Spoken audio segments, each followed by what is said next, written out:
Hi friends, ఎప్పుడైనా ఎక్కడైనా crime జరిగినప్పుడు ప్రజలు దానికి దూరంగా ఉండాలి. క్రైమ్ సీన్లోకి ఎంటర్ అవ్వకూడదు. అప్పుడే ఫోరెన్సిక్ టీంకి బలమైన ఆధారాలు లభిస్తాయి. తద్వారా కేసును సాల్వ్ చేయడం తేలికవుతుంది. ఆధారాలు ఎక్కువ లేకపోయినా ప్రజలు క్రైమ్ సీన్లోకి ఎంటర్ అయినా కేసు కాంప్లికేట్ అవుతుంది. దర్యాప్తు కష్టమైపోతుంది. అలాంటి ఒక కేసులో నేరం ఎవరు చేశారో తేల్చడానికి 30 ఏళ్లు పట్టింది. ఒక చిన్న ఆధారం ఈ కేసు సాల్వ్ అయ్యేలా చేసింది. ఆ కేసు గురించి ఈ వీడియోలో వివరిస్తాను. 1984లో స్కాట్లాండ్లోని గ్లాస్గో నగరంలో 58 ఏళ్ల మేరీ మెక్లాఫ్లిన్ అనే మహిళ హత్యకు సంబంధించిన కేసు ఇది. ఆమెకు 11 మంది పిల్లలు. వారంతా 3 వేర్వేరు ప్రాంతాల్లో ఉండేవారు. ఆమె ఒంటరిగా జీవించేది. ఆ రోజుల్లో మొబైల్ ఫోన్ల వాడకం చాలా తక్కువ. అందువల్ల ఆమె కొడుకుల్లో ఒకడైన 24 ఏళ్ల మార్టిన్ వారానికి ఒకసారి ఆమెను చూసేందుకు ఆమె దగ్గరకు వచ్చేవాడు. అలా 1984 అక్టోబర్ 2న ఆమె ఇంటికి వెళ్ళాడు. లోపల పరుపుపై తన తల్లి మేరీ శవమై కనిపించింది.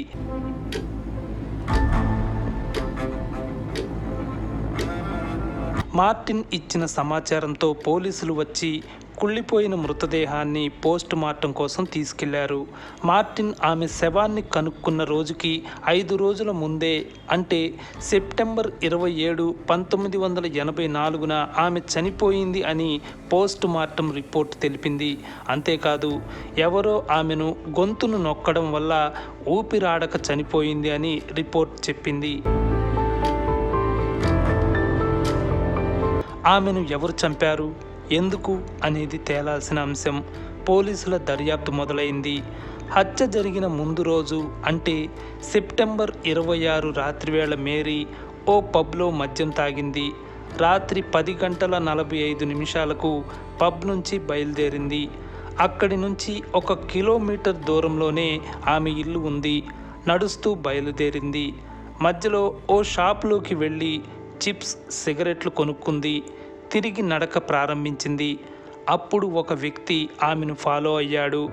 మేరీకి తెలిసిన ఓ టాక్సీ డ్రైవర్ దూరం నుంచి ఆ వ్యక్తిని చూశాడు. చీకట్లో అతనెవరో తెలియలేదు. మేరీ తన ఇంట్లోకి వెళ్ళగానే ఆ వ్యక్తి కూడా ఇంట్లోకి వెళ్ళాడు. తనకంటే రెట్టింపు వయస్సు ఉన్న ఆమెపై దాడి చేసి గొంతు నొక్కాడు. అలా ఆమె సెప్టెంబర్ 27, 1984లో చనిపోయినట్లు పోలీసులు తేల్చారు. అయితే క్రైమ్ సీన్లో పోలీసులకు సరైన ఆధారాలు ఏవీ దొరకలేదు. అప్పట్లో అంత టెక్నాలజీ కూడా లేదు. మేరీకి 2 భర్తల ద్వారా 11 మంది పిల్లలున్నారు. మొదటి భర్త ద్వారా 6, రెండో భర్త ద్వారా 5 పిల్లలు ఉన్నారు. అయితే మొదటి 6 పిల్లల్ని మేరీ వదిలేసింది. అందువల్ల ఆ 6లో ఒకరు ఈ హత్య చేసి ఉంటారనే అనుమానాలు కలిగాయి. పోలీసులు ఈ కేసును డిటెక్టివ్లకు అప్పగించారు. వారు 1 సంవత్సరం పాటు దర్యాప్తు చేశారు. దాదాపు 1000 మందిని ప్రశ్నించి స్టేట్మెంట్స్ రికార్డ్ చేశారు. అయినా ఎవరు చంపారో తెలియలేదు. దాంతో పోలీసులు ఈ కేసును క్లోజ్ చేశారు.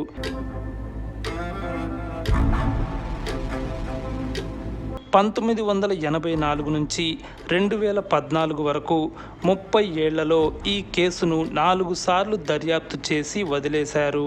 అయితే 2014లో స్కాట్లాండ్లో సరికొత్త DNA విశ్లేషణ సదుపాయం అందుబాటులోకి వచ్చింది. ఇది వరకు DNA విశ్లేషణలో 11 రకాల ఆనవాళ్లను గుర్తించేవారు. కొత్త DNA విశ్లేషణలో 24 రకాల ఆనవాళ్లను గుర్తించే వీలు కలిగింది. దాంతో 5వసారి కేసు దర్యాప్తు మొదలైంది. 1984లో సేకరించిన శాంపిల్స్లో మేరీ జుట్టు, గోళ్లు, సిగరెట్ పీక ఉన్నాయి. వాటిని 30 సంవత్సరాలుగా స్కాట్లాండ్ నేర విచారణ కేంద్రంలో జాగ్రత్తగా దాచారు. ఈ కేసులో ఆ సిగరెట్ పీక కీలక ఆధారంగా మారింది. అది పోలీసులకు లివింగ్ రూమ్లోని కాఫీ టేబుల్పై ఉన్న యాస్ట్రేలో దొరికింది. అది ఎంబసీ సిగరెట్ పీక. దాన్ని పోలీసులు ఎందుకు దాచారంటే బలమైన కారణం ఉంది. మేరీకి స్మోకింగ్ అలవాటు ఉంది. ఆమె వుడ్ బైన్ బ్రాండ్ సిగరెట్లు తాగేది. కానీ పోలీసులకు క్రైమ్ సీన్లో యాంబసీ బ్రాండ్ సిగరెట్ పీక దొరికింది. దాంతో డౌట్ వచ్చి దాన్ని దాచారు. 2014లో మెరుగైన డిఎన్ఏ టెక్నాలజీ వల్ల ఆనాటి సిగరెట్ పీకపై ఉన్న డిఎన్ఏ ఆనవాళ్లను అత్యంత ఖచ్చితత్వంతో గుర్తించారు. ఈ కేసులో ఇదే మొదటి ఫోరెన్సిక్ ఎవిడెన్స్ అయ్యింది. ఆ డిఎన్ఏ వివరాలతో హంతకుడు ఎవరో తెలిసే ఛాన్స్ వచ్చింది. ఆ డిఎన్ఏ డేటాని స్కాట్లాండ్ డిఎన్ఏ డేటాబేస్ సెంటర్లో వేల మంది నేరస్తుల ప్రొఫైల్స్తో పోల్చి చూశారు. అందులో ఒక వ్యక్తి వివరాలతో ఆ డిఎన్ఏ మ్యాచ్ అయ్యింది. ఆ వ్యక్తి పేరు గ్రాహం మెక్గిల్. అతనిపై లైంగిక వేధింపుల కేసులు ఉన్నాయి. ఈ కేసులో అతనే అక్యూజ్డ్ అని తెలుస్తున్న ఒక పెద్ద సవాల్ ఎదురైంది. మేరీ మర్డర్ జరిగినప్పుడు గ్రాహం మెక్గిల్ బయట లేడు. రేప్ అటెంప్ట్ కేసుల్లో శిక్ష అనుభవిస్తూ ఎడిన్బర్గ్ జైల్లో ఉన్నాడు. మేరీ చనిపోయిన 9 రోజుల తర్వాత అంటే అక్టోబర్ 5, 1984న అతను జైలు నుంచి విడుదలైనట్లుగా రికార్డులు చెబుతున్నాయి.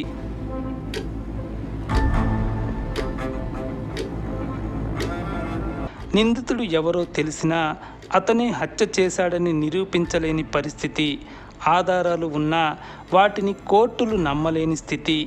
ఆ సమయంలో మాజీ డిటెక్టివ్ కెన్నీ మెక్క్యూబిన్ ఈ కేసుపై ఫోకస్ పెట్టారు. మరింత బలమైన ఆధారం కోసం ప్రయత్నించారు. మేరీ గొంతు నొక్కేందుకు హంతకుడు మేరీకి చెందిన గౌను పట్టీని ఉపయోగించాడు. ఆ గౌను పట్టీపై కూడా నిందితుడి డిఎన్ఏ ఆధారం దొరికింది. దాంతో ఎవిడెన్స్ బలంగా ఉన్నట్లయింది. కానీ మళ్ళీ అదే సవాలు. జైల్లో ఉన్న వ్యక్తి హత్య ఎలా చేస్తాడు అనేది అసలు సమస్యగా మారింది. డిటెక్టివ్ కెన్నీ మెక్క్యూబిన్ ఎడిన్బర్గ్ జైల్లో ఖైదీల డేటాని చెక్ చేయాలి అనుకున్నారు. అయితే మేరీ హత్య జరిగిన సమయంలో ఎడిన్బర్గ్ జైలును సరికొత్తగా నిర్మిస్తున్నారు. దాంతో అప్పటి జైలు రికార్డుల డేటా ఆ జైలులో లేకుండా పోయింది. అప్పట్లో కంప్యూటర్లు కూడా లేవు. అందువల్ల గ్రాహం మెక్గిల్ ఖచ్చితంగా జైలులోనే ఉన్నాడా అనే కొత్త డౌట్ తెరపైకి వచ్చింది. కెన్నీ మెక్క్యూబిన్ పట్టు వదలలేదు. మరింత లోతుగా పరిశీలించారు. అప్పుడు ఆ జైలుకు సంబంధించిన డేటా నేషనల్ రికార్డ్స్ ఆఫ్ స్కాట్లాండ్లో ఉంది అని తెలుసుకున్నారు. అక్కడికి వెళ్ళి వెతకగా అక్కడ ఈ కేసును మలుపు తిప్పే అసలు విషయం బయటపడింది. అక్కడ లభించిన రికార్డుల్లో హత్య జరిగిన సమయంలో గ్రాహం మెక్గిల్ పేరు పక్కన టీఎఫ్ఎఫ్ అని ఉంది. అంటే ట్రైనింగ్ ఫర్ ఫ్రీడమ్ అని అర్థం. అంటే వీకెండ్లో ఇంటికి వెళ్ళడానికి ఖైదీలకు ఇచ్చే సెలవు అని అర్థం. దాని ప్రకారం మేరీ హత్య జరిగినప్పుడు నిందితుడు గ్రాహం మెక్గిల్ 5 రోజుల పాటు సెలవుపై జైలు బయట ఉన్నాడు. సెప్టెంబర్ 27, 1984 అంటే మేరీ హత్య జరిగిన దాదాపు 15 గంటల తర్వాత అతను సెలవు ముగించుకొని తిరిగి జైలుకు వెళ్ళినట్లు డిటెక్టివ్ కనిపెట్టారు. దాంతో గ్రాహం మెక్గిల్ను డిసెంబర్ 4, 2019న పోలీసులు అరెస్టు చేశారు. ఏప్రిల్ 2021లో 4 రోజుల పాటు కోర్టు విచారించింది. గ్రాహం మెక్గిల్ను దోషిగా ప్రకటించి 14 ఏళ్ల జైలు శిక్ష విధించింది. హత్య చేసినప్పుడు గ్రాహం వయస్సు 22 సంవత్సరాలు. దోషిగా ప్రకటించినప్పుడు అతని వయస్సు 59 సంవత్సరాలు. ఈ కేసులో న్యాయం కోసం మేరీ కుటుంబం 37 సంవత్సరాలు ఎదురు చూడాల్సి వచ్చింది. ఈ కేసులో దొరికిన ఆధారాలను జాగ్రత్తగా భద్రపరచడం, జైలు రికార్డుల్ని జాగ్రత్తగా ఉంచడం వల్ల దోషి ఎవరో తేల్చగలిగారు. టెక్నాలజీ కూడా బాగా ఉపయోగపడింది. మొత్తంగా ఓ నేరస్తుడు వీకెండ్లో సెలవుపై బయటకు వచ్చి ఆ పెద్దామె ప్రాణం తీశాడు. చాలా నేరాలు ఇలాగే జరుగుతున్నాయి. ఎలాగోలా జైలు నుంచి బయటకు వస్తున్న కొంతమంది మళ్ళీ నేరాలు చేస్తూ సమాజానికి ప్రమాదకరంగా మారుతున్నారు. నేరాలు చేసేవాళ్లను పోలీసులు నిర్ణయాలు తేలిగ్గా తీసుకోవద్దని ఈ కేసు హెచ్చరిస్తోంది. దీనిపై మీ ఒపీనియన్ నాతో షేర్ చేసుకుంటారుగా. మరో వీడియోతో మళ్ళీ పలకరిస్తాను. Take care, bye.